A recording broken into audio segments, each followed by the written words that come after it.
आदरणीय अध्यक्ष जी, सम्मानित मंच, किसान बिरादरी के सरदारों, नौजवान साथियों, मेरी माताएं, बहनें, बच्चों, पुलिस प्रशासन के लोग, पत्रकार बंधु, मुद्दा इस गांव में, क्योंकि कई लोग गए इस क्षेत्र से और सबसे पहले इस क्षेत्र से जो ट्रैक्टर गए होंगे उन किसानों का फोन आया। उन्होंने कहा कि कई ट्रैक्टर यहां से है और हम आना चाहते हैं, यहां से पुलिस रास्ते में नहीं आने देती। मतलब ये पहली बार लगा कि इस क्षेत्र से ट्रैक्टर भी आंदोलन में हिस्सा ले लेते हैं। ये पूरे देश का मसला है। इसको पहले बांटा गया पंजाब हरियाणा में, फिर इसको बांटा गया उत्तर प्रदेश राजस्थान में कुछ सीमाओं में, फिर से कहा कि ये तो सरकार का आंदोलन है, फिर कहा कि एक बिरादरी का आंदोलन है। 8-10 टुकड़ों में इस आंदोलन को बांटने की कोशिश करेंगे। ये नहीं कहा कि यह आंदोलन किस मुद्दे पे है। सरकार से 12 बार बातचीत हुई, 12 दौर की वार्ता। हमने कहा कि जो 3 काले कानून है इनको वापसी ले लो। किसानों से आपने नहीं पूछा। गोदाम, बड़े बड़े गोदाम पहले बन गए और कानून बाद में बने हैं देश में, इसलिए व्यापारियों के कहने से उनके हितों का साधने के लिए कानून बने हैं। हमने कहा कि एमएसपी में कानून नहीं है। आज भी राजस्थान के बहुत लोग, जब हम भरतपुर से आ रहे थे, ट्रैक्टर टोलियों में अपने परिवार के साथ माफी के क्षेत्र के लोग जा रहे थे, जाते हुए हमने उनको रोका।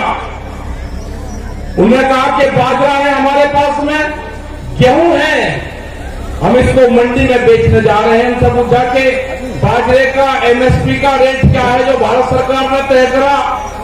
उन्होंने कहा कि हमको नहीं पता क्या रेट है। मतलब आज भी देश में ये हालात है कि किसान को सरकारी रेट का नहीं पता, मंडी में उसकी बोली लगती है। जो किसान अपने घर से अनाज लेकर चला गया, व्यापारी उसकी बोली लगाएगा, उसको उसकी कीमत का नहीं पता कि क्या मिलेगा। बाजरे का 2100 रुपए का भाव है। हमने कहा कि आपको कहना कि जो सरकारी रेट है उससे कम पे मैं खरीद नहीं करूंगा, आप वहीं पे बैठ जाना। वो 1100 से 1200 रुपए में बाजरे को बेच पाएगा किसान, 1400 और 1500 रुपए में गेहूं को बेच पाएगा। जब उसकी फसल 1 महीने बाद में उसकी फसल आ जाएगी, उसके घर में अनाज रखा है, उसको बेचने गया है। लड़ाई यही है, लड़ाई किसी जाति की नहीं है। लड़ाई है कि एमएसपी पे कानून बने।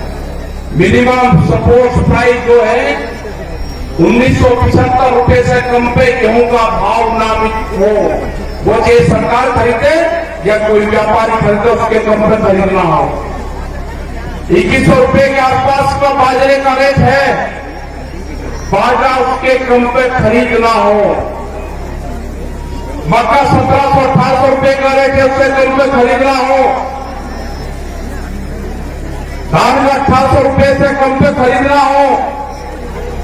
यह है कानून। इसके लिए लड़ाई वहां पर चल रही है। 100 दिन के आसपास लोग आ रहे हैं।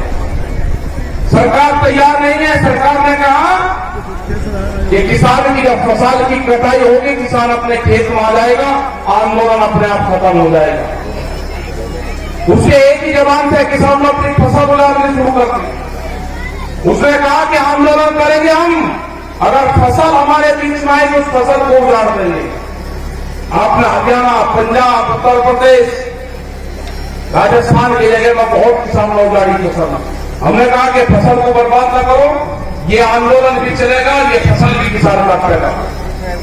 ये आंदोलन कितना लंबा चलेगा ये तो नहीं कह सकते, लेकिन जो 40 लोग हैं, जो कमेटी के लोग हैं 40, उनके पीछे पंचायतें हैं, उनके पीछे सरपंचों का हाथ है, उसके पीछे पूरे हिंदुस्तान के किसान ने आस्था जताई है कि दिल्ली में चलने वाला धरना मेरे फसलों के रेट तय करेगा। ये लड़ाई बड़े पूंजीपति से है, सरकार उनकी सपोर्ट में है।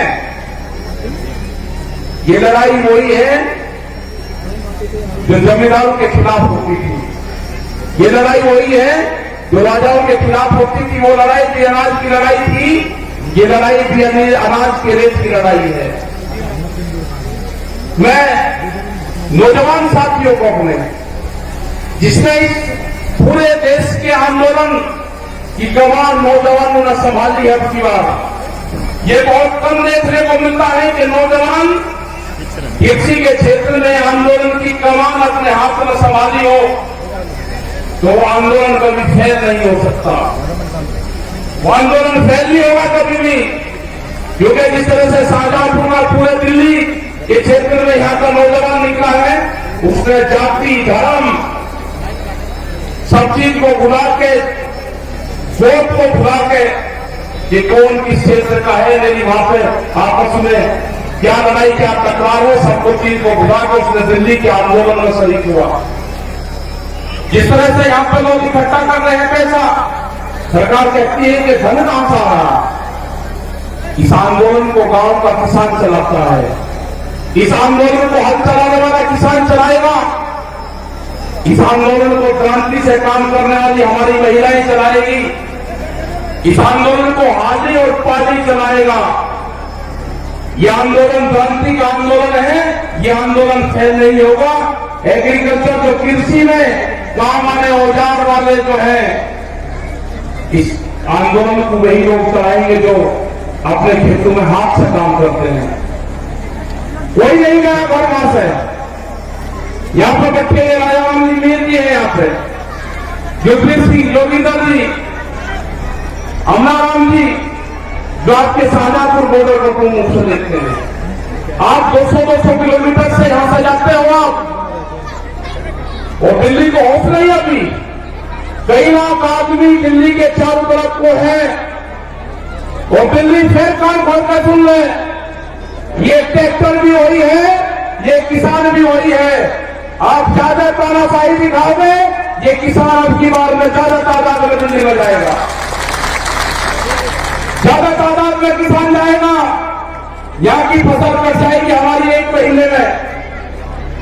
ये कह रहे कि किसान ट्रैक्टर से नहीं आएगा दिल्ली, ये किसान दिल्ली ट्रैक्टर से ही आएगा। जब इसको दिल्ली कोच करेंगे, ये किसान अपना ताम झाम लेकर आएगा।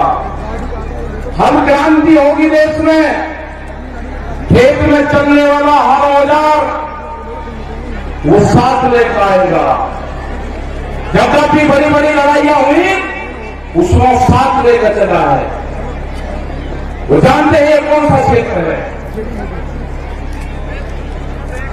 ये बेहद क्रांतिकारियों का क्षेत्र राजस्थान। बड़ी बड़ी लड़ाइयां यहां पर लड़ी गई, ये किसान पीछे नहीं हटेगा। जो मेरा नौजवान साथी है वो पीछे नहीं हटेगा। अपने खेत की मिट्टी को जब दिवाली होली अब आएगी, दुल्हन आएगी, रंग नहीं लगाना अपनी बार, अपने गांव की खेत की मिट्टी अपने शरीर पे लगा देना, उससे अपने शरीर को टच करवा देना अपने खेत की मिट्टी से। जब आप दिल्ली लड़ने जाओगे अब की बार, अपने खेत की मिट्टी अपने साथ लेके जाना। हो सकता है कि वहां से आपका गांव आपके याद आए। जब मिट्टी आपके साथ में रहेगी तो गांव याद नहीं आएगा आपके। अपने खेत की मिट्टी अपने पूजा स्थान में रखो।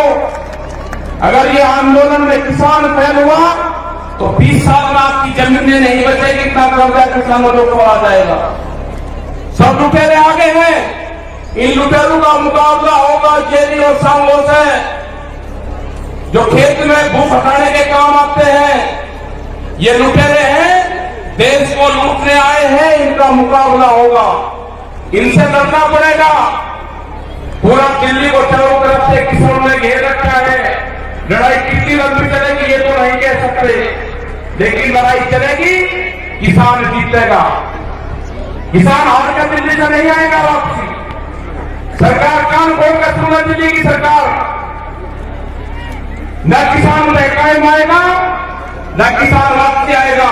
जब तक एनएसपी में कानून नहीं बनेगा, 3 दिन वापसी नहीं होंगे, और भी बहुत से भी लेकर आ रहे हैं। जब तक किसान वापसी नहीं होगा,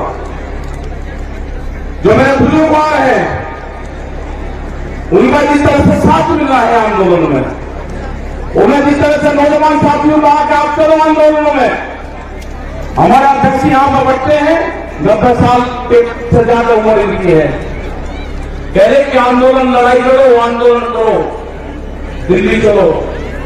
तो यही सारे नौजवानों का, सारे युवाओं का, सारी महिलाओं का यही कहना है कि दिल्ली से वापसी नहीं आना। ये लड़ाई किसी जाति बिरादरी की नहीं है, ये लड़ाई किसान के अस्तित्व की है।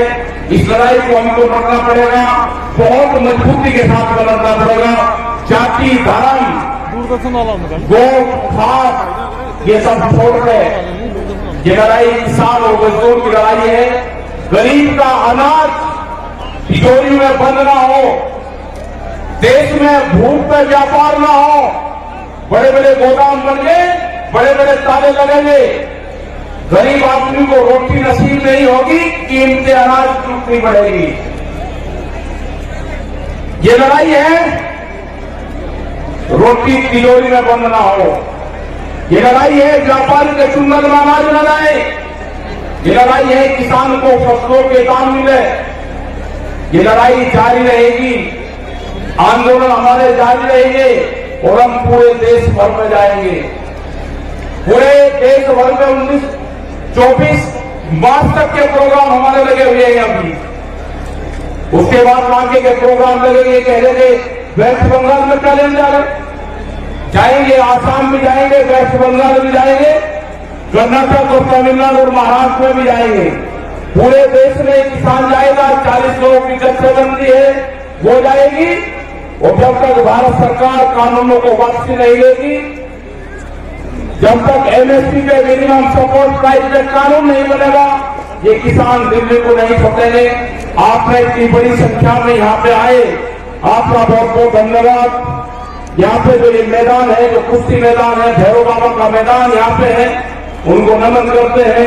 इस पूरे क्षेत्र को, जो पहाड़ी क्षेत्र में यहाँ पे प्रोग्राम लाए के 81 गांव में जो प्रोग्राम था, आपका धन्यवाद। जय हिंद, जय भारत, जय महाराष्ट्र।